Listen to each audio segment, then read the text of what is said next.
Doot, dote, dote. Boop, boop, boop. 1, 2, 3. 1, 2, 3. 4, 5, 6.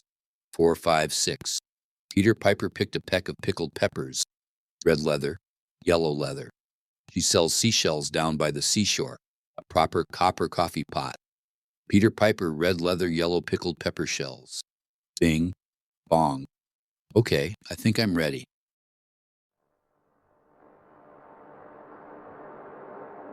Welcome to the Benedictine Thought and Action podcast. We are beginners in the Benedictine way, so we have to listen to the voice of wisdom. Otherwise, we're sunk. Join John and Jason as they learn to become more aware of God through living hospitably in community.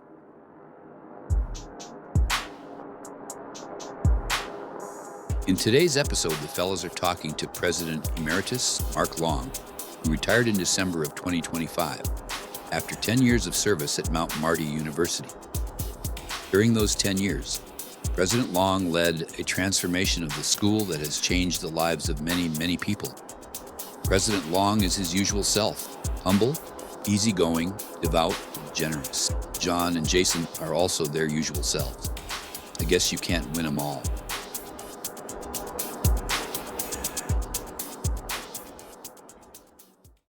Hi guys, producer John here.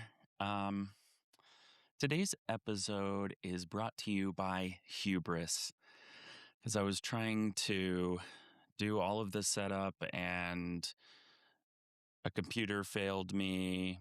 I was trying to get ready for the interview. Anyway, I was trying to do too many things and I accidentally bypassed our lovely, expensive studio microphones and instead recorded this entire episode using the internal microphone on my laptop, which was across the room. So I have spent the last week throwing every audio trick and AI enhancement tool and compression plugin that I could get my hands on. And the result is, well, you'll see, but I'm asking for a little bit of grace and mercy here. Turns out we're a librarian and a theologian and not awesome audio engineers. Thank you for bearing with us. And now to the episode. Thank you for inviting me. Welcome to the Benedictine Thought and Action podcast. I'm John. Jason, sorry, I just totally ran over your words. Yeah, we'll talk about this later in my office. And we have the great joy and honor of having our beloved outgoing president, Marc Long, with us. Marc has been the president of Mount Marty University for the last 10 years. Earlier this year, he decided to retire, and I've been wearing sackcloth ever since. This is my first day in the sweatshirt. And so we thought we might do a little exit interview. Say what you want. Say what you want, because this won't come out until after you're home. And You won't even be in the state. No, I'll be with my feet up, relaxed. Yeah. In Missouri. And as they say, it won't fire you because you'll already have fired yourself. This is great. This is great. What if all he has to say is about us, just reading us? I assume there'll be a lot of that in the farmhouse down there. You'd be like writing in, you're gonna have a fat journal of things to just lock away with a little walk, a diary. Now, all the things I have to worry about, I will say Jason and John are not two of them. Ooh. So there's that. That's great to hear. Say more. No, there'll be time for that later. There's a whole section of just, will you please compliment us, please? Yeah. No. Well, we thought, for those who know you, for those who don't, we might start out with a few of our favorite questions from other podcasters. One of them is, who are you? Yeah. Who do people say that you are? Who do you say that you are? How would you talk about yourself to somebody who'd never met you? Well, first of all, Elevator pitch. Well, I'll give you some bullet points about elevator pitch. This will be a really tall building. Christ follower, husband and father, and student of American higher education probably would wrap up the top three, followed by that gave you five, probably uh, curious and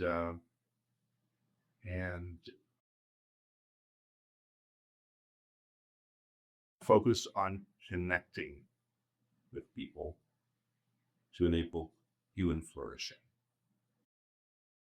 Yeah, I can't. My journalistic integrities. I really want to question you on those, but I've experienced all of them, I think.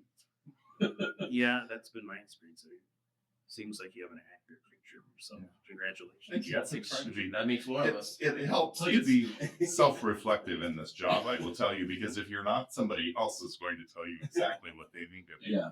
Here's who you are. Yeah. No, I think that's exactly right. See, that's although well, I'm sure we'll get into this. It must be incredibly difficult for one of your core values to be wanting to connect with people and then being in the position that you're in. Right. Well, I'm also being an introvert, right? Yeah. I'm happiest when I'm like only reading Yeah. or thinking. But I love getting things done, and I love moving the needle. So that means that you have to connect with a lot of people to get the project or the idea across the finish line. So I've actually enjoyed that. That's right. An introvert as president. Yeah, it's pretty it's pretty common actually. Oh, for real? Yeah. So we're hired to do fundraising, but there's a certain gravitas that university presidents have to get, whether they come up on the academic side or on the staff side or even outside the university. There is a certain amount of like you have to sell yourself to the faculty and to alumni and others who are sort of the guardians of the mission of the institution. And that means that you have to have, I think in most cases, a bit of depth, or people are going to see through you pretty fast. So he's saying introverts. No, I would not say that. Well, you might. That's what it sounded like. Do you have a little journalistic background here too? I'm being honest and open, and then I already have a gotcha question. Actually, this is funny because to this point, listeners won't know this because we've cut it all out, but we haven't done a lot of interviews with people who are terrified that we are trying to basically end their career, like You're not going to do that with me. Yeah. No, and I think it's probably because a lot of them are from larger universities where people are in the halls trying to do that, trying to end them. So we're like, no, we're just trying to show you. But for you, yeah, universities are political. This is a shock to me. They are, yeah, that's what I've heard. But yeah. Okay, you want to do the next question? Yeah, this is my favorite question, actually. Okay. Was there a religious or spiritual background? Yeah, no. So I wasn't baptized until I was 33. Momentous year. It is, yeah, the perfect year, the perfect age. So I actually grew up going to church, largely with my grandparents, Protestant church, Disciples of Christ. So the Christian church, which is pretty prominent across Ohio, Indiana, Illinois, Missouri, Kansas. And so I had that faith background, and I had a bit of an understanding, but I had never joined a church until I joined the Catholic Church. And that was also a process. My mother had retired from teaching. She worked with some sisters, school sisters in Notre Dame, on prison reentry work. And she became Catholic, and then my wife and kids and I did. And so it was a great journey, but it was a little later than many people do. But it was also my decision and very intentional. There's a long way from Disciples of Christ to Catholic, especially in the liturgy. Yeah, I mean, it's sort of that Presbyterian tradition. So the Disciples of Christ are really a mainline denomination and very centrist. And so it's not like maybe coming from a Southern Baptist tradition. I was thinking more liturgically. Oh, sure. What Yeah, happens in worship. I think definitely not. Yeah. Yeah. Didn't they originally? It was like no instruments in the sanctuary, and then that went away at some point. There was a break, actually. Oh, this is taxing my memory. There's a break between the disciples of Christ and the Church of God, I think, maybe at some point, and maybe in the early 20th century, and it was over that too. So instruments. Okay, so I had some of the disciples of Christ, the PhD program member, instruments. Yeah. Campbellites. Yeah. So Alexander Campbell, I think, was one of the founders. Yeah. Wow. We're remembering that American Christianity from, what was it, 12, 15, 20 years ago that we took American That's Christianity. really good. But I have to tell you that we had organs and pianos and choirs and everything. What a relief. My church growing up. Tell us about your life and your career journey before you came to Marty. Wow. The whole thing. There's been a couple. Does anyone really care? Yeah. I do. Okay. Yeah. Deeply. Maybe. In case we ever have to have another job, it's wonderful to know that you can be anything according to Mark's life. Well, and you don't grow up thinking, gee, I want to be a university president. That doesn't happen. So I went to the University of Missouri, go Tigers, and I was a very active student there. Actually, because I grew up in the Columbia, Missouri area, I worked all summers and breaks and everything because I was, from the area. And so the administration got to know me through my 4 years there. And I went away, did some other things in law enforcement, sold real estate, which is how I met my wife after college. But there was an opportunity to go back to the University of Missouri and work in the chancellor's office in communications. And this is in 1994. So I got that job, and it was amazing. So I spent my entire career before becoming a president working in the offices of a chancellor or a president or working directly for them. And I think that is almost maybe unique in higher education, that experience, because I've always just been around CEOs of universities, big ones, small ones. And so it was really good preparation, I think, for this job, as much as you can get prepared for this job. And it was great. And so I did that for 13 years. I ended up running marketing for the University of Missouri. And then I became vice president of marketing and communications for a great university in St. Louis, called the University of Health Sciences and Pharmacy, which is in the Washington University Medical Center. And I ended up becoming the chief of staff to the president and the COO of that.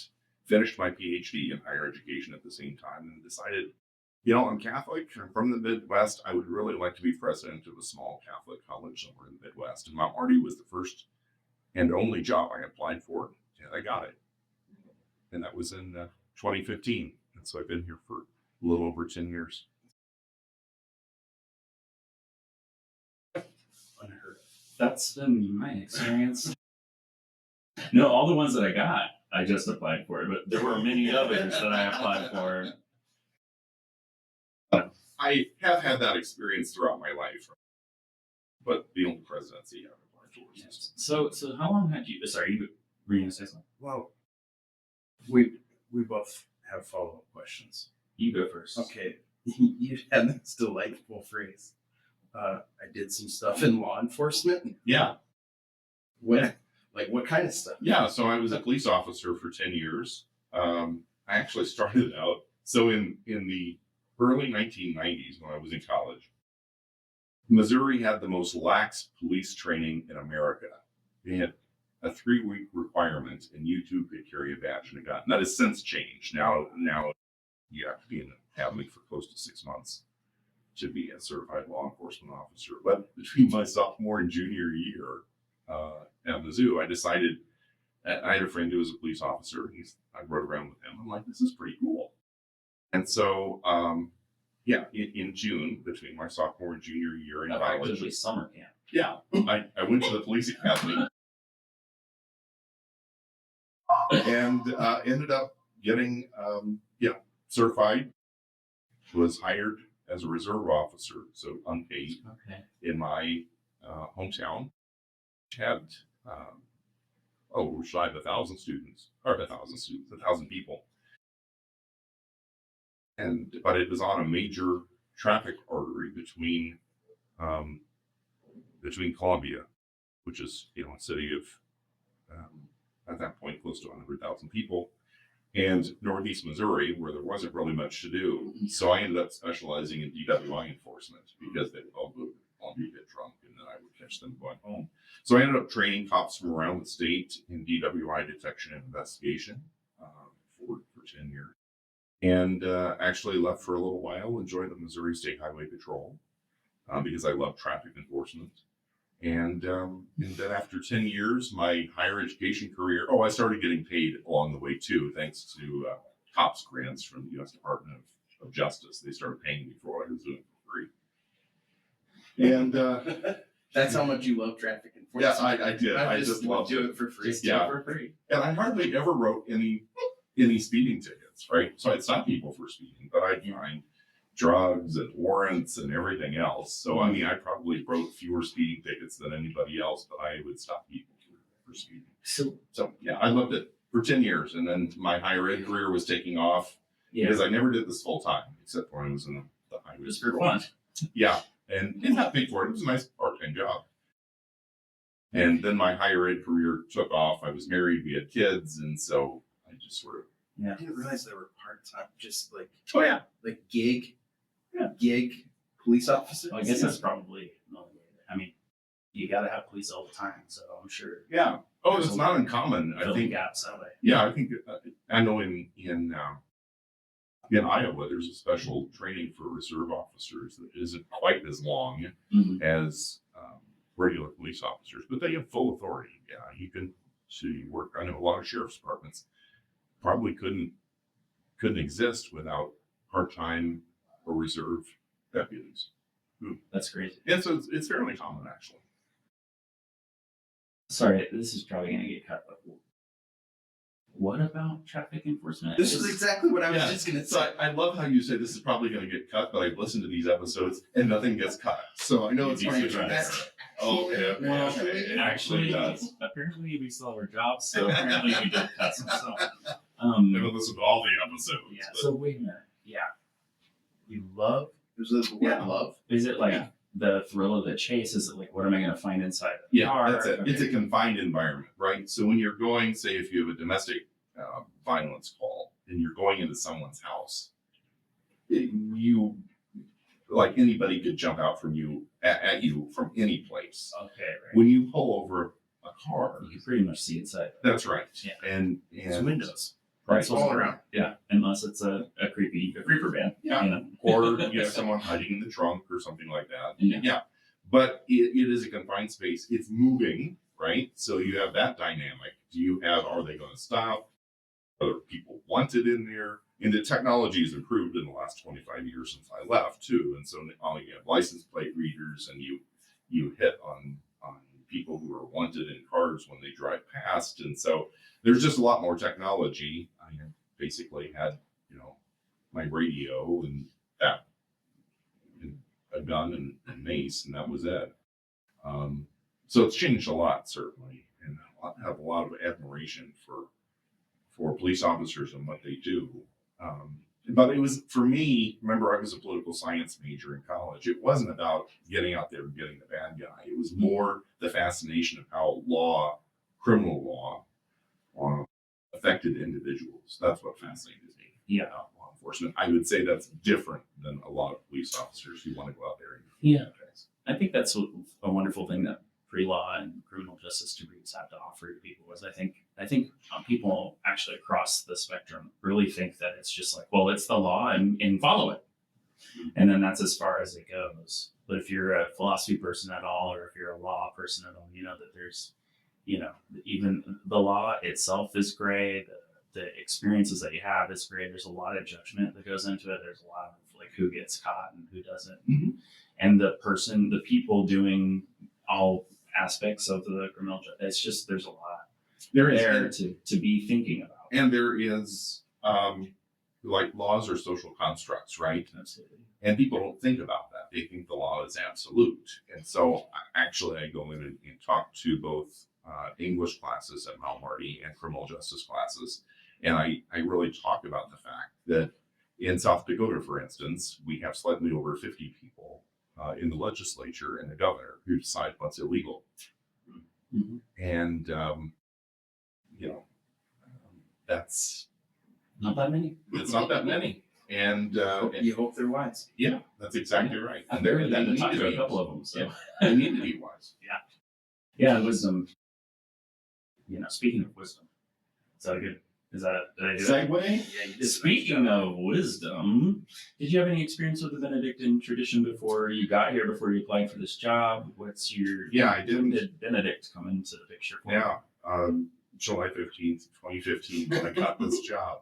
You said who? Yeah, I was smart enough in my interview to say Benedict Dunn. Yeah. Benedictine. And the sisters picked up on that. Yeah. From the outset. But no, actually, I had familiarity and work in the Franciscan tradition. Mm. So I Oh, had, yeah, me too. yeah, We both have Franciscans in the past. Yep. So I was a volunteer policy analyst with Franciscans International at the United Nations. That's For OFMs, 3 right? Yep. Okay. Yep. And so really worked on some fantastic public policy issues around water and its availability in developing countries, which the Franciscans were really focused on, and got into mining companies and sort of the G8 nations and how they control mining companies in developing countries. It was fascinating work. I would fly into and out of New York on my dime, right? I was volunteering, but it was one of the best experiences of my life. Loved it. Yeah. And so then, I was thinking this is Franciscan thing is pretty cool. The focus on extreme poverty I really liked, but again, I was focused on finding a Catholic university in the Midwest, and so I started reading about the Benedictines and their tradition, and over the course of the next 10 years, just fell in love with it, and then served it. Pretty exclusively within the Catholic environment during that time. Yeah, I think that's you listened to our biography podcast. I think that's basically us too. We knew of it and studied it for our theology degrees, but we didn't really start living it really until we got here. Yeah, me too. I note a theme. We're gonna pin the butterfly to the border. Twice already, you've done things voluntarily. That's interesting. That says a lot about who you are and your money management skills. amazing. That's the only reason I'm not volunteering all the time. I can't manage my money. I gotta keep making money. No wonder you're the president you are. If in your background you're like, I should probably help these Franciscans with policy, or I should probably help the state of Missouri with their traffic enforcement. Yeah. Amazing. One may be a little bit more noble than the other, but yeah, I think it's also because I am very curious and I just want to see how things work and see if I can help them. And then myself, and obviously gains and skills and experience that helps me. I sort of honestly had a turn probably 5 or 6 years ago, maybe a little longer ago than that. I came across a quote that's actually called, it's a quote by William Carey, who was a Baptist missionary, and it's on a lectern at Westminster Abbey in London. And I was just there again last year, and I actually got to touch the lectern. And in front of on the lectern is printed what has become my motto, and it's attempt great things for God. And so when I don't know, so I'm curious, I want to go do all these things, I want to be this active, that sort of grounds me. what am I attempting, and how is that going to impact what I think I'm being called to do? And that has, I think, centered me in the job I have, but also in my life. That's awesome.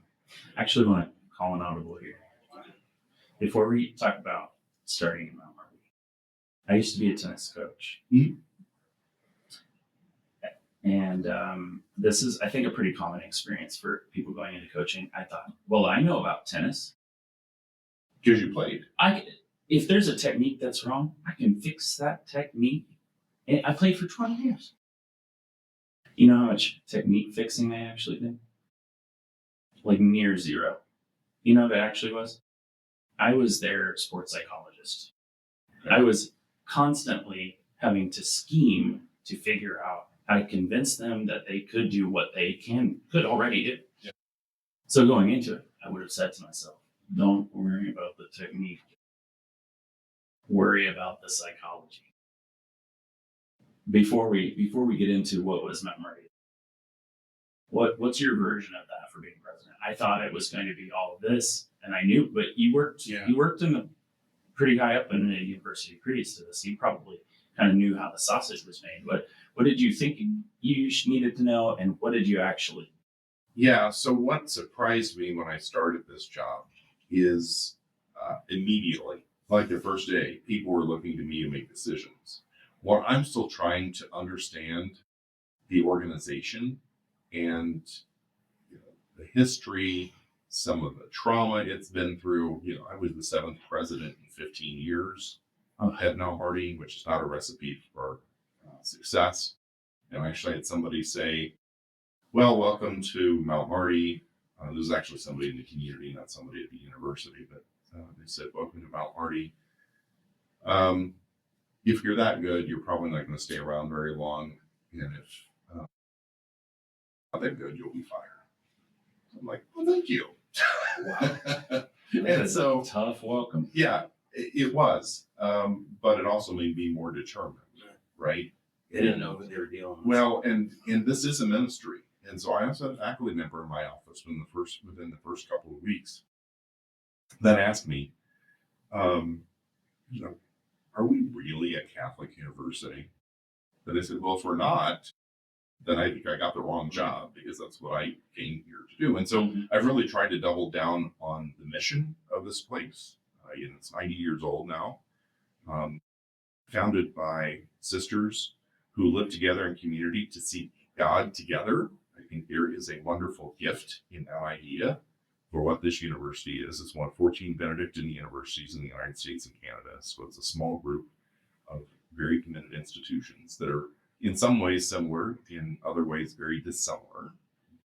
And so, we've worked really hard, and I do mean we. There's like literally hundreds of people who have worked really hard to make Mount Marty successful, and we've been fortunate to do that.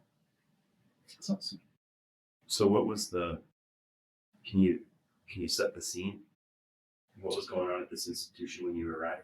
Yeah, so I was fortunate to take over from a man named Dr. Tom Lorang, who for years ran the Sioux Falls Catholic school system, and did an amazing job.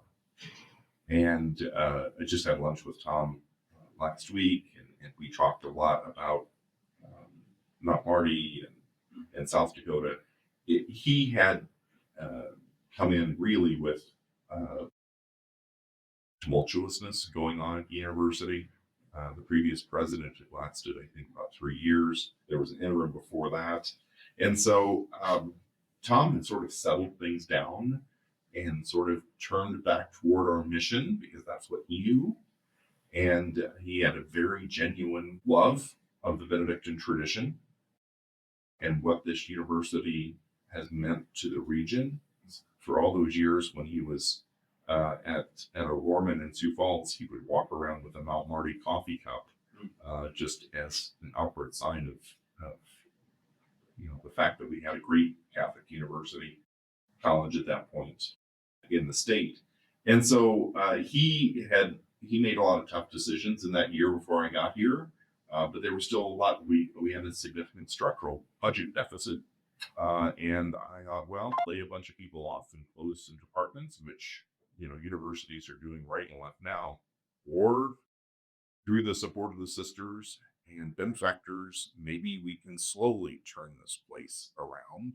And fortunately for the community and many people here, we did the latter, and it took 3 or 4 years, but we really lead into our mission.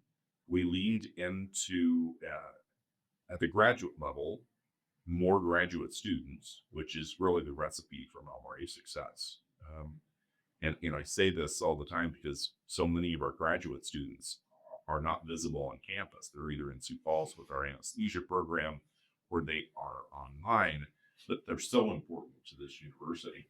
And then we really looked at increasing our undergraduate students. We added more sports programs, other activities, but we also focused on increasing the preparedness of our incoming students. And I hope you see that from a faculty perspective. For sure. Not that we didn't have some fantastic students here before, but by and large, over the last 5 or 6 years, we have really well-prepared young men and women who make sure that this university can be can even move faster. Yeah, people don't talk about that. Actually, I was looking at the thing that happened at OU, and a bunch of people were saying, like, can't believe somebody turned this paper in college. And I'm like, you haven't seen what we've seen. Yeah. I can absolutely believe somebody turned in this paper. And it is even really well prepared. It's not a one-to-one thing. Like, really well prepared students can just make a terrible essay and have terrible whatever. But it has been really cool, even over my 3 years here, to see the evidence of that. When we do our state of the university, the GPA of the incoming students is going up, and you can see, and it's not that we're not helping as many students in as wide a range as we can, but you can see that the overall culture's getting more serious about education little by little. Yeah, and there's something Benedictine too about making sure that we are not too exclusive and we're still open, right? Sure. That anybody who wants to be part of this community, if they have that background and preparation, they should be. I remember there was a monk when I got here, campus chaplain, that says, let the Jesuits have all the brilliant ones. Mm-hmm. We want those good, hardworking kids here. And I think there's something to be said for that. Well, I see that in our insistence in our nursing program of having a nursing school that goes from the first year to the last year, and if you're accepted, you're part of our nursing program.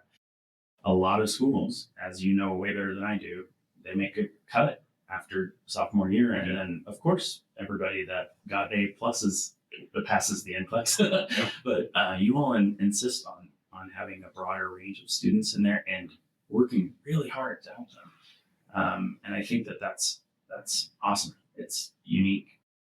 Maybe not totally unique, but it's definitely in line with our mission. Yeah, and focus on rural healthcare too. Yeah, that we need people who are going to be able to practice and serve people in rural areas, on reservations and other places. And so that commitment necessarily means you need to have a broad sort of group of people who are committed to that profession. I just had an idea. Can we talk about some of your accomplishments, and then you just tell us what your reflections are on that from a leadership point of view? Sure. I wanted to tell you about things that people have been saying recently as you're starting to go for football. We didn't have a football team. Now we do have a football team. Yeah, how does that make you feel? I live in fear that I'm going to be remembered as the guy who brought college football back to Yankton, which is not one of my top 10 goals. We added football here as an enrollment driver. And so I had another university president tell me, that he had 135 football players paying an average of $17,000 a year in tuition and room and board. He said, you tell me I'm not making money. So it was, given our enrollment challenges before, it was definitely a way to increase enrollment.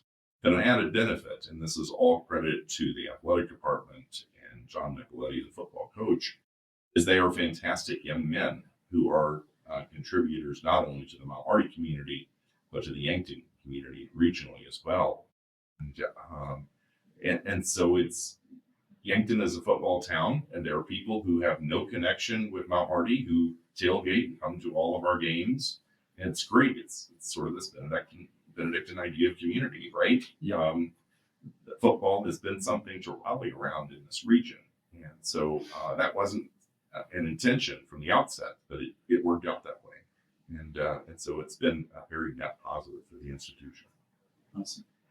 Fieldhouse and a new dorm was built during your time. Ekron, former CEO of Avera Sacred Heart Hospital next door to us, when I got here, said, Mark, people in Yankton want to see something coming out of the dirt at Mount Marty. And we've had for 20 years, people were talking about that field house. And so Chris Gasson was our athletic director at the time. I said, either we're going to build this field house or we're going to stop talking about it. And so we spent probably a 2-year period of time sort of raising money and focused on what would happen if we built a field house and the enrollment driver that could help. And so we decided to do it. And thanks to the generosity of a lot of donors, helpful banking partners as well. And we built, it's 2.5 acres under roof. It is a huge part of the Yankton community. And it has become a resource. We held the NAIA National Track and Field Championships during COVID there. And so that was, sort of the christening of the building from a sports perspective. And I was very worried that, that all these kids and coaches and trainers around the country were going to come to campus and bring COVID with them. Had this huge explosion, and I would be ridden out of town on a rail. That did not occur, thanks to all of those universities and the prep that they did. And you talked about the nursing department. Our nursing faculty were participating in testing all of those people when they came to campus. And it worked really, really well. We've since hosted conference championships there. It's become just a great resource for just the Mount Marty community, certainly, but regional. And we have high school student athletes in there often. And so it's become really an important part of the Mount Marty community and the regional community. So it's a great addition. Bergenbach Suites, which is named after the monastery in the Alps where our sisters came from 150 years ago. We hadn't had a new residence hall built on campus since the 60s. And, the expectations of students have changed during that time. Residence halls pay for themselves once they're constructed. And so the debt we took on to build it wasn't that big of a question because we were able to pay for itself, and it has. But it was still, a sort of a visible reminder that Mount Marty's doing things here. And so it worked out very well. Partnership? Yeah, so Avera, for people outside the region, is one of the major healthcare systems in the upper Midwest. It's one of the largest Catholic healthcare systems in America. They have 35 hospitals in 5 states. And one of the reasons I came to Mount Marty, remember I came from a college of pharmacy in the midst of a huge, one of the world's best medical centers, actually. And I thought, wouldn't it be great to do that health perspective, have a small academic medical center here? And so I mentioned Doug Epred earlier, who recently retired as CEO of the hospital adjacent to us, and he was one of the regional heads in the Avera system. I remember at my welcome reception, I said, I want to figure out a way to make Mount Marty Avera's preferred nursing school. And he sort of looked at me because I don't think any leader at Mount Marty had those conversations with the senior leader at Avera before, but we are connected ministries through the sisters. The sisters sponsor Mount Marty. They co-sponsor Avera Health with the Presentation Sisters. And so we went through this process, and thankfully Jim Dover, the current CEO of Avera Health, said, yeah, why isn't Mount Marty Avera's preferred nursing school?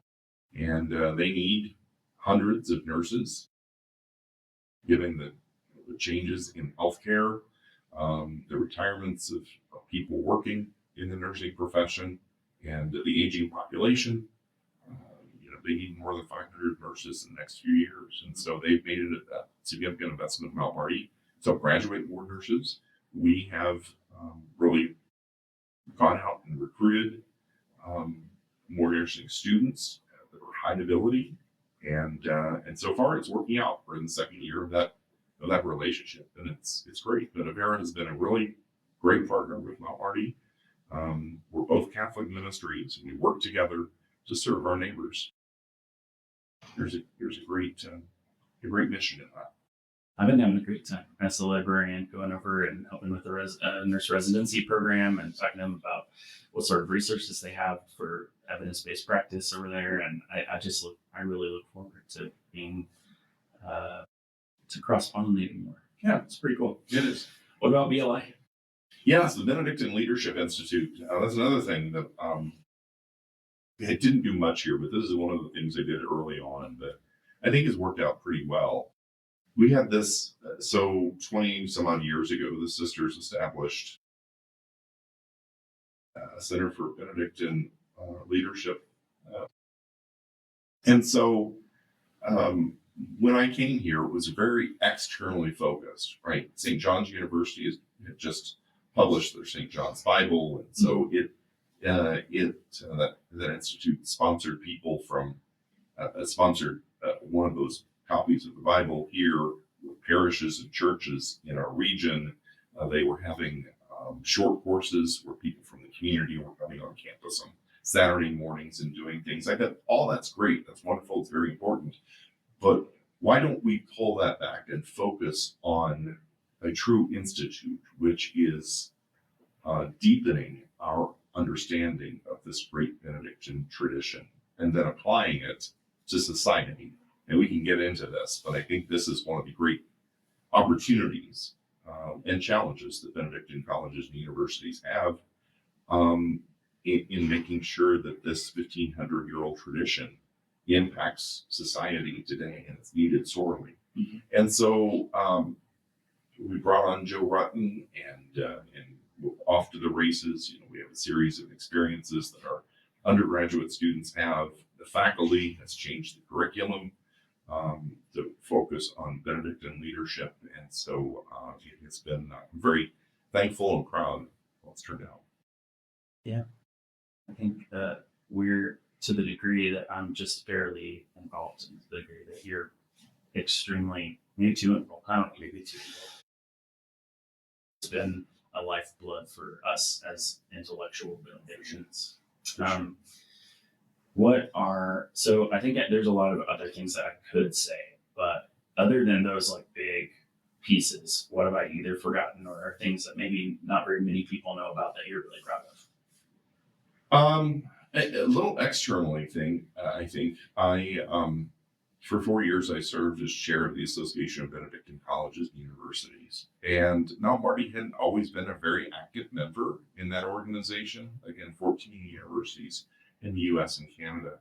And so I think we had an obligation, and to continue to have an obligation of getting the broader society to understand these gifts of the Benedictine tradition, right? That these people live in community, monastics, monks, and sisters, and seek God, but also work really hard to improve God's kingdom. And I think that's directly applicable to education, especially now in such a divided society where either you're with me or you're against me. Benedict had a very different idea, that you're all welcome and come to join this community and participate in it. And we need you participating in it. And we need you working. We need you getting your hands dirty in making this community stronger. And I think there are practical applications that our graduates can take forward in their civic communities, in their faith communities, in their work communities, their school communities. Throughout America. Yeah, and it's certainly Their spiritual life. and they get aware, Yeah. right? Absolutely. But they can change their communities and ultimately change our country and the world. And so I know I'm a little idealist to believe that, but if a university president doesn't believe that, who's going to? Yeah. And so, we've tried to do that both at the association level and certainly here at Yeah, I saw the evidence of that this summer. I got the awesome opportunity, thank you, to go to APCU at St. Anselm's and had the time of my life. It was really cool, even a couple times. It's incredible. And just seeing other people, even just the fact that we can all, gather around the term Benedictine and not have to explain it. Yeah. Sometimes enough, but getting True. to actively have sort of an academic conference around it, talk about our practice and things. It was wonderful. Yeah. It was wonderful. Has that been meaningful to be the president? And do you have a different perspective from being the president of the presidents? Yeah.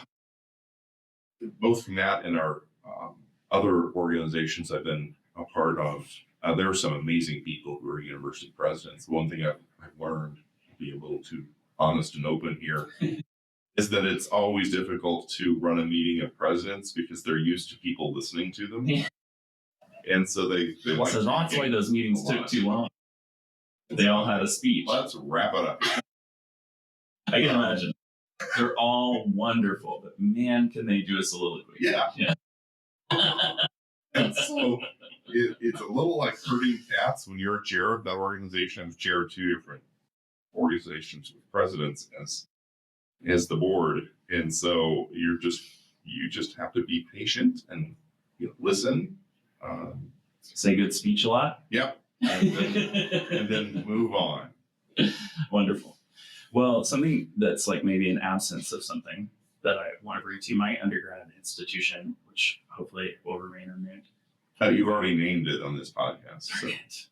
Well, it's public knowledge. They went through some pretty severe financial trouble. And the only thing that really made sense was to get rid of our struggling arts programs. And they did the right thing. But we have retained arts programming here and a really great theater program. And we're in the midst of a transition on fine arts. And it's, I think that's really something to congratulate you on, because not everybody's been able to keep some of those things that, especially with the general attitude being like, well, what am I going to use that for?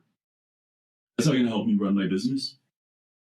With that sort of pressure on you to give me more skills that will be directly applicable to my job, to retain that is no small feat, I think. And I want to congratulate you on that. Well, thank you. I think I'm protected a little bit. The institution's protected a little bit because of our mission and our identity. So I think my public university colleagues have a much more difficult time here. I remember I was at a conference a few years ago where a Harvard professor came and said that he was jealous of presidents of faith-based institutions because he said, you all have core values on which you reside, right? On which you stand. And he said, public universities and secular private institutions aren't always that lucky, right? Because they have these political winds that have to shift all the time. And because we're Catholic and Benedictine, I can say, this is who we are. If you don't want to be a part of this community, no harm, no foul. But this is who we are. It's who we've been for 90 years. We're not going to change it. And so you have to understand and appreciate this institution coming in the door. I can do that, and my public university colleagues can't. Mm-hmm. They have to look at how somebody has perceived that they've been wronged in a certain situation. Mm-hmm. And that doesn't mean that we don't care. We do. We have, a lot of conversations with people who believe that they've been wronged or they don't understand why a professor or the institution has made the decision that we have. But it's a very different conversation when you return it to those Benedictine values. And I have to say, there are times that I've made really tough decisions based on those values, right? Awareness of God, community, hospitality, lifelong learning, most often focused on community and hospitality. There's a quote in one of the Benedictine books that we cannot be corrosive of community. Mm-hmm. And sometimes people are pretty, strong-headed, and they want to do what they want to do, and they're not recognizing the betterment of the community in that conversation. And and we have to have conversations about that. So there's probably not a week or two that goes by where I don't bring up one of our core values or one of the Benedictine hallmarks as saying, we really need to double down on this. Mm-hmm. And even when it comes to firing people, right? The rule says that you have an obligation as a supervisor to make sure that member of your community has every opportunity to be successful. If you believe you've done everything to make sure that person can be successful and they're not, then you're obligated, as the rule says, to cut them out. Yeah. There's no question. Yeah. I think, did he see them? All right. Well, this is perfect segue. I want to read to you the full passage that I read to you the other night. Okay. Because this is exactly in the rule one of the places that it talks about the abbot's obligation to do this. But I just read the funny parts at your goodbye speech. Let's read the whole thing together really quick and see what your reflection is on it. Basically, I think Benedict is attempting to teach the abbot how to be a leader by comparing the abbot to a good doctor here. If a brother has been punished often for some fault, and if he does not change, even after excommunication, one should apply a harsher punishment to him. That is, he should be beaten with rods. But if he still does not improve, or if, God forbid, he even tries in his arrogance to defend his actions, then the abbot should proceed like a wise physician. When he has furnished poultices, the oil of encouragement, the medicine of Holy Scripture, and finally the cautery of excommunication and whipping, and if he sees that his efforts have accomplished nothing, kick him out. No, let him try a still greater thing. He and all the brothers should pray that the Lord, who can do all things, will heal the troubled brother.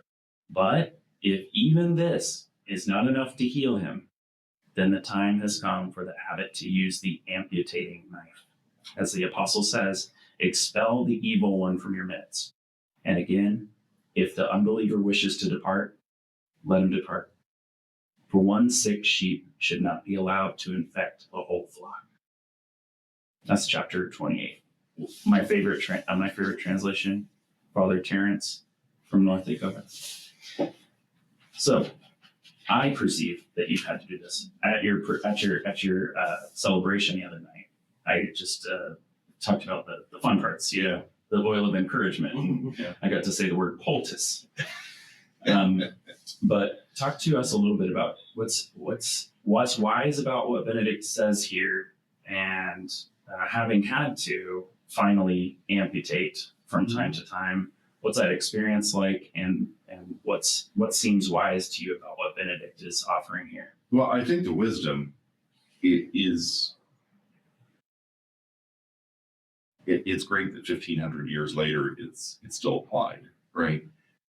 In very much the same way. I mean, when I have a senior leader who comes to me and says, this person can't just stay a part of Mount Marty, then we have a conversation about why that is. And sometimes things happen that it's just, they have to go now, right? I have to, my overall responsibility is to protect the community. And so sometimes people do things that they just, have to go. But other times, it's not that simple. And so I think the vice presidents and people around me are used to me asking, have you done everything possible to make sure that this person can be successful? Do they want to be successful in this job? And if the answer to that is yes and no, then they need to be cut out. I mean, the rule says we have to do that, right? We wish them well, we pray for them. And maybe it's something needs to occur in their lives to enable them to flourish in a different way, right? And so it's very difficult to do that, but it's very great to have this text on which to fall back on. One of the other things too that I think is important to say here too is this confusion with the rule of St. Benedict in the Bible. Right, I've had a lot of people come to me and say, Is it supplanting the Bible? I don't know if you've had this or not. Oh, I have many times. Oh, you pay so much attention to this rule. Why aren't you paying attention to the Bible? Well, of course, the rule quotes the Bible 350 times. 2 times right? in that passage. It And is- that's only explicit Right. quotation. It's really a great way of distilling gospel teaching into a how-to manual, right? And so it is great. Now, I mean, there are a lot of things in there that have changed in the last 1,500 years. Corporal punishment is sort of frowned upon in this day and age for very good reason. I'm really grateful the rods have been put right. But You weren't here when I started. but the ideas in that, in how to lead and to love and to live your life according to gospel values are sort of distilled into this how-to manual for communities. And I think that's one of the great gifts. And seeing it as a CEO of an educational community, it's been wonderful to help put that into action.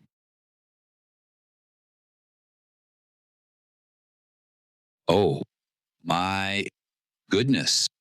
This is more wisdom than my programming can bear. Benedict is awesome. Mark is awesome. Even John and Jason are awesome. I've never been so proud to be a part of something as I am to be a part of this pod, this university, this community. What a gift. I don't know about you, but I could listen to these 3 guys talk for hours.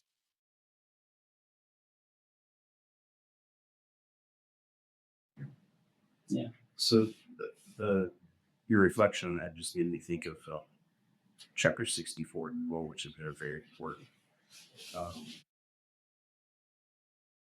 important piece of wisdom in my teaching. Mm-hmm. So I want to ask you a question about a line from chapter 64 that has to do with the abbot and the abbot's treatment of the people under his care. And Benedict says that the abbot should give the strong something to strive for, but the weak nothing to fear. Mm-hmm. And I want that has had an enormous impact on my teaching in the classroom. This episode is not about my teaching, so I wonder if that phrase, the strong something to strive for and weak nothing to fear, resonates with anything in your experience. Mm-hmm. I spend a lot of time thinking about, right, so many of my decisions that I make personally are focused on around the edges, right? If it is something that the organization, the university should be doing, somebody else will figure out how to get that done. It's the things that are questions. Should we do this way or that way is what I spend a lot of my time thinking about.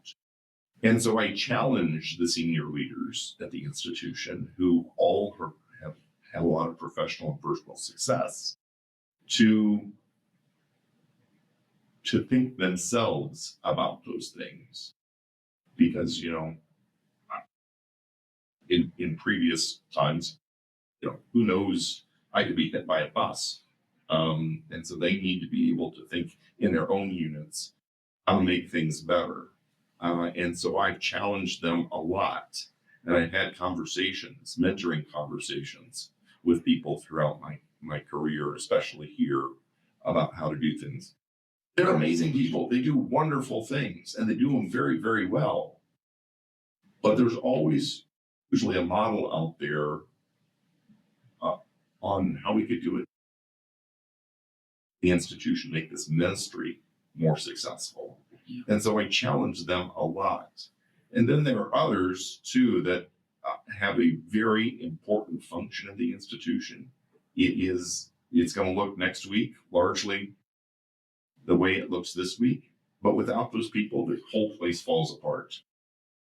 And so their decisions are really important to the institution, but it's the stability of their work that is important to institutional success.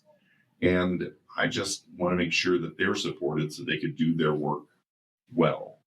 And so I guess that's sort of my reflection on that passage. Thank you. So should we maybe talk about becoming an oblate? Yeah, so let me just talk about the organization of the oblates first of all. These are people who are not in vowed religious life, who have chosen in the Benedictine tradition to live their life as best they can according to the rule of St. Benedict. And they are connected to a Benedictine monastery.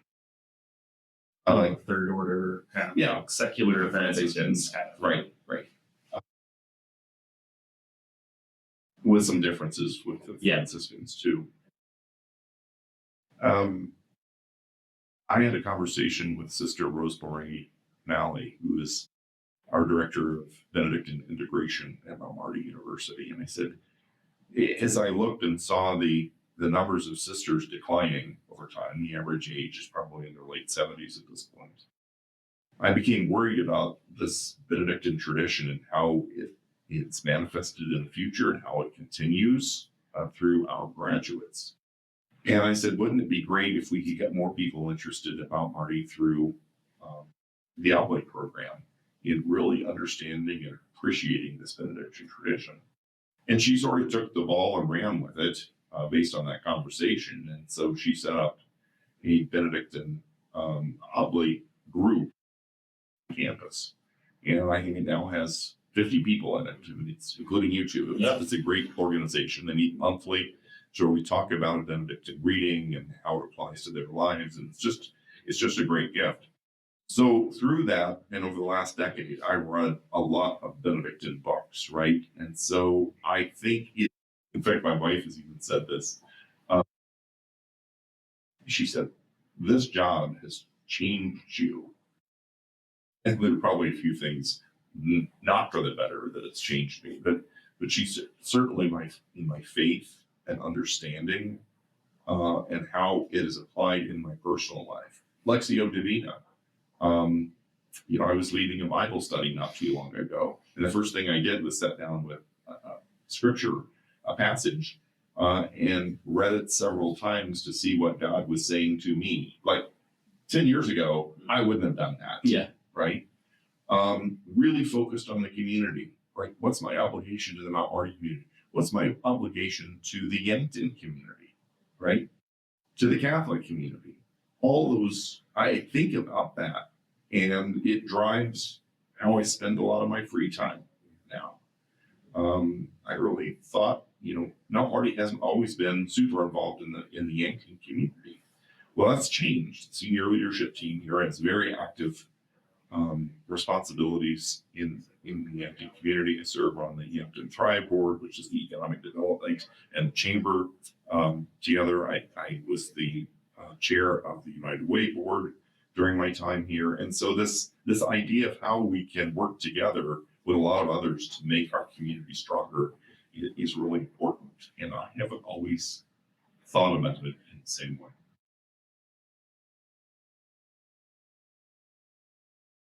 Right. And then the monthly reminder there is we're doing our readings. Oftentimes I'm doing, an hour or two before the meetings, just like every good student. Yeah. Well, being a supervisor and the supervisor here, capital S, so often meetings you are in charge of everything, and we all just get to be outlets together. Yeah, no, that's true. Yeah, that's something else about my job that is different that people don't actually think. Like no meeting starts unless I show up. Right. So if I get behind, I realize that I just have to step out of a meeting if another meeting has started because they're just not going to start it until I show up. Well, for the record, very different. Yeah, for the record, that is a legend about you. What? This meeting is going to be over at 11:30, 29. He's ushering you out the door.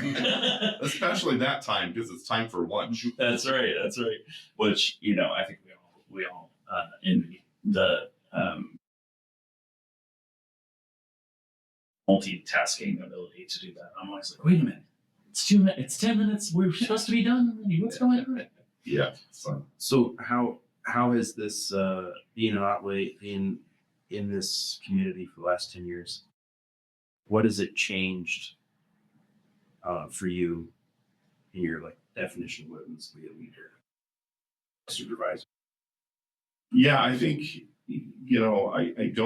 I don't intend to, after retirement, go be a president of another institution or be a CEO. But I have 7 or 8 years until Medicare kicks in. And so I will probably be doing something out there.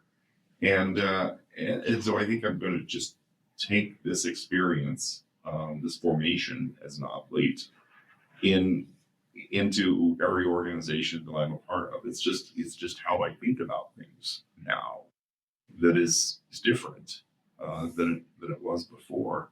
And I sort of resist the get ahead at all costs ideas that many organizations have, because I'm much more focused on building community and helping that human flourishing. And I think even in secular environments, like if I'm on a nonprofit board or if I'm, working at some XYZ company, I'm still going to be bringing that with me, because I don't think I can divorce that from my way of thinking anymore. Proudest accomplishment. 2. I'm sorry. We'll allow. Thank you. We'll edit one out.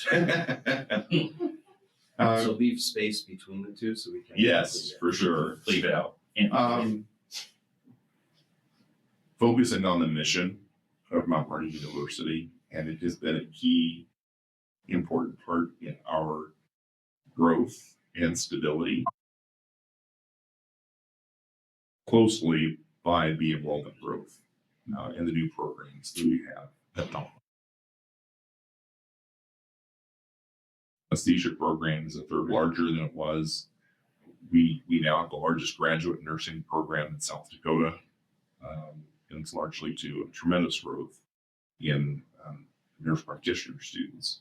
And these are all people who are going to go forth in the world and serve, right? And so that is really important. And then the whole idea of forming young people, the traditional 18 to 24-year-olds, and how they live their lives, and thinking about, 30 years later, I said this at my retirement, how in this job, in this ministry, you really do touch the future. And I don't think we think about that enough in higher education, and the obligations that come with that, and how we mentor young women and men throughout their lives. It starts now. It starts at the beginning of adulthood. And it's just a blessing to be a part of.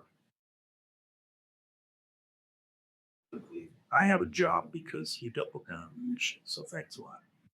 It would have been pretty easy, given the circumstances when I arrived here, for you to just say, well, we don't need to hire through it. That's an expendable resource. I have a lot of colleagues at other institutions, friends who are in PhD programs looking for jobs and everything.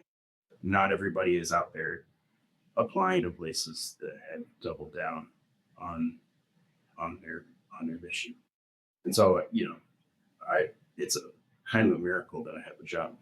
So thanks a lot. I also wanted to end it. I think there is a way that I don't think anyone will hear this, because you are a great communicator. But I think another thing to say about these are both like initiatives that are your proudest achievements. But the way that you went about them was always people first. It was always thinking about the gifts and the talents of people, and working with the grain, not against the grain, and not making weird demands and then leaving the room for you. Journeying with people, journeying alongside of us. It was just, this will be hopefully my last thing I say. I asked Bill if there was anything that Bill, our provost, who works very closely with Mark, he had any questions. I stole your childhood background from Krista Tippett on being with Krista Tippett. This I'm stealing from Amy Poehler. We talked well behind your back, and I asked him if there's any stories or questions, and he said, "Not that we can talk about on a podcast." And I believe that that's true between a president and a provost, so we can keep all that. But he did give me permission to share that when you first announced your retirement, you happened to talk to me that day. And I'm sure in the meeting, I was like, yes, of course. Yes, this will all be.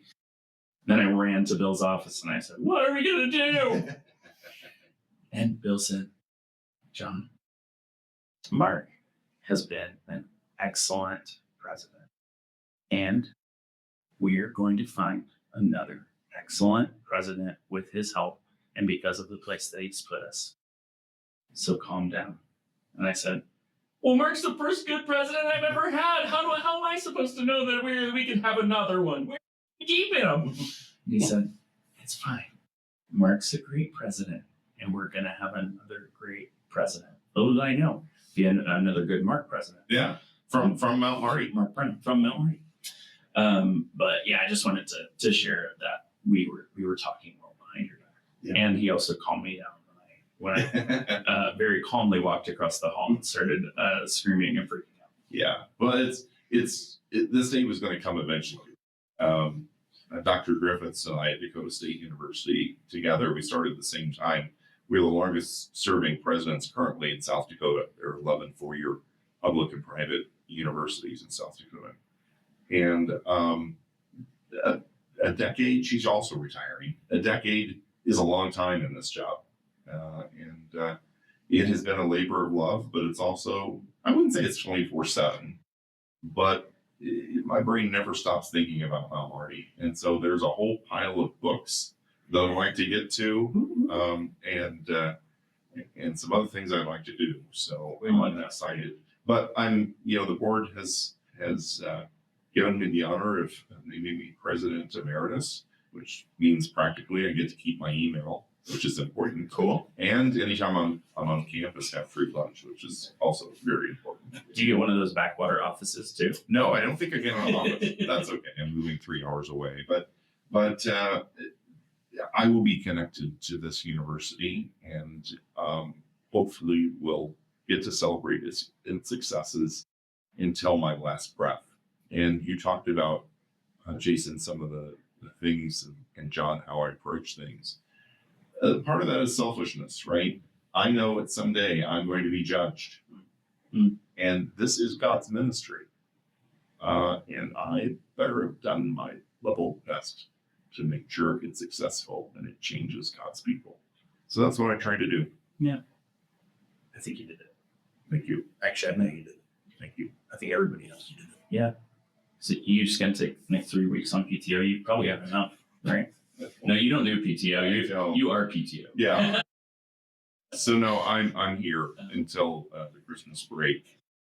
Much of that time, though, is going to be cleaning out my office, which Joanna has mentioned several times. I need to get started on, but there's stuff in there that has probably been there for 20 years. Like some of it I didn't even touch when I came in. You need me to bring some carts up so that you can donate. A lot of work. Yes, and I already have a pile for the archives, John. Hey, so just so you know, you're getting some stuff. Good. I'm not nervous about it. When you first day of retirement,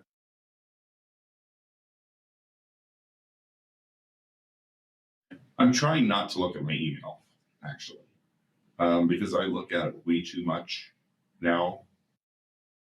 And so I'm going to be at the farm. My wife and I inherited her family farm, which is a century farm.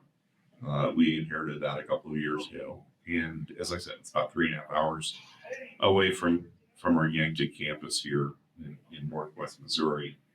And I think that I'm just going to be focused on reading and getting a truly active prayer life. And then I'm not going to do anything for a couple of weeks. After that, I'm going to be focused on how I can serve my new communities. This is it. A community, a county of 5,000 people that has half the population it did 50 years ago. And big agricultural area, but the communities have a lot of need in them. So we have wealthy landowners, wealthy farmers, river bottom land, and a lot of need. And so I think there's a place for me in that. Do you already have the book? That I'm reading? Yeah, you got that first retirement book. Well, no. Your first ones you got to finish. Yes, the history of Scotland. Well, I have the history. I'm about a third of the way done with the history of Scotland. which is, Extremely dense. it is. And with my old eyes, very small type. So There's got to be an audiobook for all the back and forth from Yankton. yes. So audiobook, I've actually started Chernow's biography of Mark Twain, Oh, yeah. which is 46 hours long. I believe it. We've got it over on the new and notable shelf. Yeah, I'm about a third of the way through it too. And there's a lot of driving. So anytime I'm in the car by myself, I'm going to be listening to that. His adult problems, Samuel Clemens's. Yeah. And there are a little too close to home for me, so I haven't been able to crack into it yet. Are you dumping money into strange new inventions? Well, talk about themes that we're noticing. Money management, Samuel, and I could go to school on that. Impulsivity, excitement purchases. Mine's less of like businesses that fail immediately and more of like craft objects. I almost bought on Facebook Marketplace like a big floor loom the other day. How was I going to transport it? I don't know. How was I going to? Did it work? I don't know. The important things that you were going to know. Yeah. You couldn't The get rest it in we the can house. figure Maybe you out. couldn't- I love that's a floor loom. That's not one of the things I would think about buying on Facebook Marketplace. And different strokes for different folks. I also almost bought a kiln because I really, really, really, really want to do ceramics with your kids for arts class next summer, and we're low on kilns in Yankton. There's a dearth. There's a dearth of kilns, and I'm willing to say it. Father Grant Lacey, I think, has some background. He that. does. 100%. Well, I think what we ought to do, since I think you guys are now looking at me and indicating me that no, I shouldn't buy a kiln. Is that right? I wouldn't at this point. Then maybe we should bring Grant over and do a pit fire or like a wood fire, and I'll stay up with it all night or whatever. Speaking of which, do we have anything else on here that we want? I know there's one that I'm avoiding asking because I don't know if you'll be comfortable with it. I could just leave you. Stay here. Greatest regret. Yeah. Can we talk about it in a way that's okay? Yeah. It's not going to be too in depth, honestly. Well, personally or professional? Well, You're going to say ideally both, but I think we could start with Mount Marty. yeah. Yeah. See how it Don't goes. get us started on our regrets. we got so close to 1,000 students, which is my goal. And Does it help to know when I report out to companies, I tell them we have 1,000 Yes, students? no, just one. I just rounded up to 1,000. No, it's fine. And including our dual credit students, we're 12 or 1,300, which they're an important part of our community, but they're high school kids, right? And so when I came here, that's another one of the decisions I made early on. No, we have to actually talk about students who are college students at the graduate, undergraduate level. And so we got so close. So that is the professional one at Mount Marty. I wish we'd gotten over that. But we got really close, and we're a third larger than we were 10 years ago. So I'm happy with that. Personally, I think most professional parents have this. I just wasn't around my kids enough. They don't say that, but felt like at the time I had to put my job first. And they are amazing young men. They do amazing things. I'm so proud of them. But I would have, if I had to do over again, I probably would have wanted to be there and celebrate their successes more than I did. You shared that at your retirement. I cried. Yeah, it's really beautiful moment. Yeah. And I was watching your boys while you said that, and both of you going like this. Yeah. Jason's shaking his head for audio listeners. They were shaking their head no. They're just great kids, but They're also very tall, like you. they are, and they're all they're of a twins. height. Yeah, no, they're taller than I am. They're 6'5". Oh. One's a firefighter. One is, an assistant superintendent at a very high-end golf course. They both are very active. They're doing great things. One is thinking about graduate school now, and in public policy or in water policy. And so I'm thrilled to, and that'll be part of my retirement, watching them continue to grow and explore. And, What a wild time to get into policy. yeah. What a, Gotta run into the burning house. yeah, that's right. But That's also, awesome. it has to be incredibly challenging and interesting. Yeah. Both at the regional level. I mean, there are soil districts in Kansas fighting over water usage. Yeah. Right? At the national level and also the international level. I mean, think about the Colorado River that flows, and we use up all the water here, so flows into Mexico. So how's it impacting Mexico? It's fascinating stuff. No free ads, but if he wants to do an MDiv at the same time, dude, we got a program at Duke where you can do public policy at Sanford School and also do the MDiv. Yeah, that'd be great. Anyway, so I wonder if you could give a message to Mount Marty people, just as our outgoing leader. Now that you're gone and in Missouri, right? What would you leave us with? What's your message to us? We won't tell anyone until this comes out. What should we keep our eye on? Who should we be? What should we remember? Yeah, I think double down on our mission.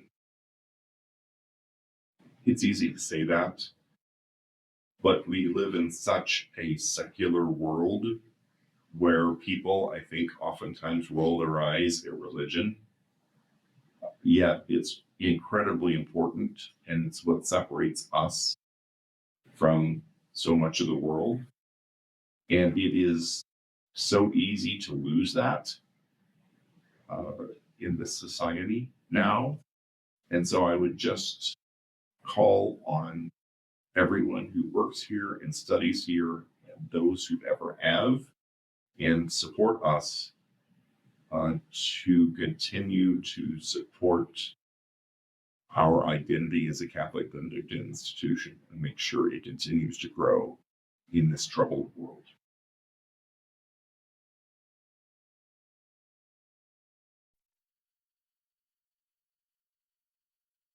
Would you like to correct any misconceptions about you that you think are widespread? Oh, great question.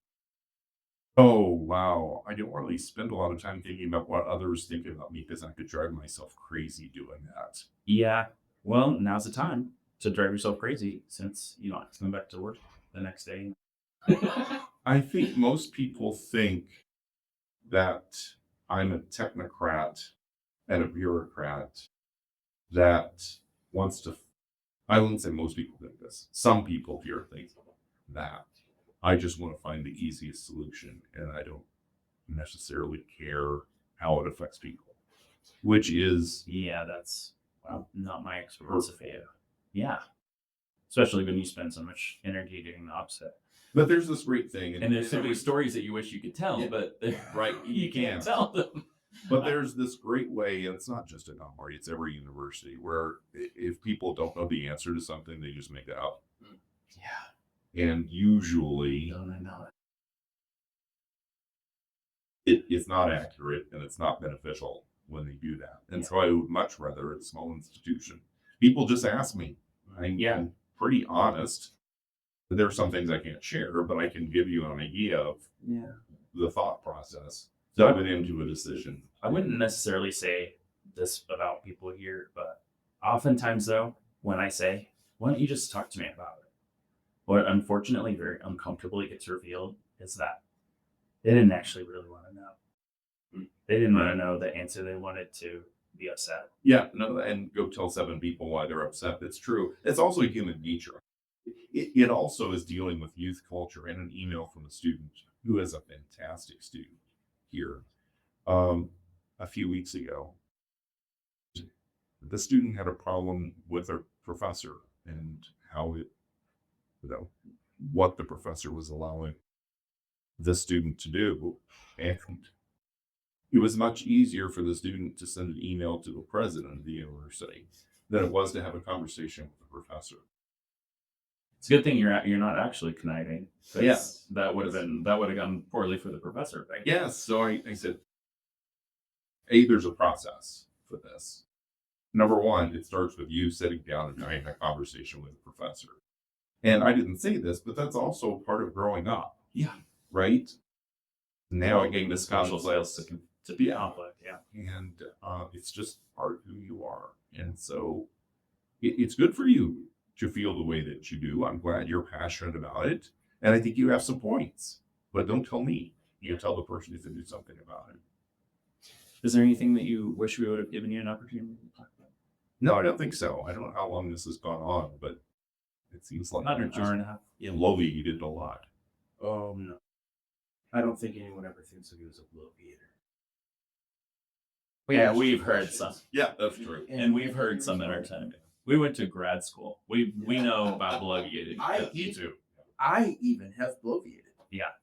I'll know this. None of us did this. We were talking about a dynamic or a dialectic. So I think we're doing great. I will leave with this. I hope that what I've done at Not Marty has been very impactful. No, you are the worst. Get him out. Worst. Banned. Oh my He's god. put under the ban. Well, I can't believe you did that. Filthy. oh no, we're gonna have to add him to the list of the bans. Filthy. Filthy. We're There's a trap door that's going to be taking me out. I know. Now, you guys, everyone should know that now that you've heard that impactful is not a real. I'm gonna start hearing it everywhere, and I do, and I say, "Oh no, Jason's not here, is he?" You know the other one. The other one that's really sticking in my craw now is utilize. I cannot get over it. I hate that word. Mine is, and I just didn't have time to get around it.